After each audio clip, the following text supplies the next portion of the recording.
मुख्यालय न राहता HRA लुटला जातोय आणि प्रशासन गप्प बसलंय। माहोरा शाळेतील प्रकार आता अधिकच संशयास्पद बनत चाललाय। माहोरा शाळेतील प्रकारावर जिल्हा परिषद प्रशासनाच्या भूमिकेवर गंभीर प्रश्न। सविस्तर बातमी अशी की जाफराबाद तालुक्यातील PM श्री जिल्हा परिषद प्रशाला माहोरा येथे उघडकीस आलेल्या HRA गैरव्यवहार प्रकरणाने आता अधिकच गंभीर वळण घेतले आहे।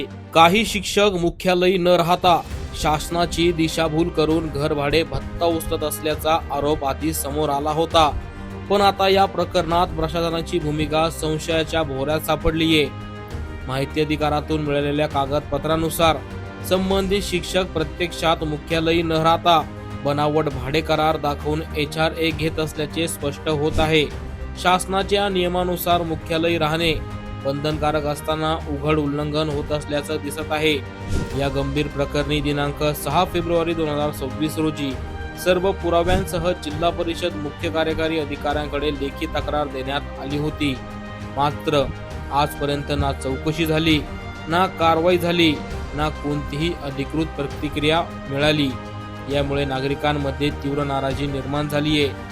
सर्वात मोठा प्रश्न आता असा आहे की संबंधित अधिकारी वर्ग या शिक्षकांना सहकार्य करत आहे का, की त्यांना पाठराखण दिली जातीये। प्रशासनाचे मौन हेच अनेक प्रश्न निर्माण करते। जर हे आरोप सिद्ध झाले तर हा फक्त नियमभंग नाही, तर थेट शासनाची आर्थिक फसवणूक ठरू शकते। लाखो रुपयांचा HRA चुकीच्या पद्धतीने घेतला जात असल्याची शक्यता आहे। शासनाच्या पैशांवर सरळ डल्ला आहे। या प्रकरणात आता स्पष्ट मागण्या पुढे येत आहेत।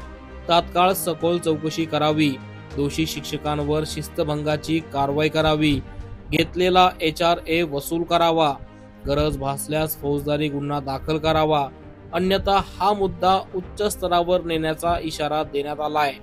माहोरा शाळेतील हा प्रकार फक्त एका शाळेपुरता मर्यादित आहे का, की अजूनही अशा प्रकारे शासनाची लूट सुरू आहे? आता सर्वांची नजर आहे जिल्हा परिषद प्रशासनावर। झुंजार जनता न्यूज साठी जालना जिल्हा प्रतिनिधी जावेद पठाण, ब्युरो रिपोर्ट, जालना।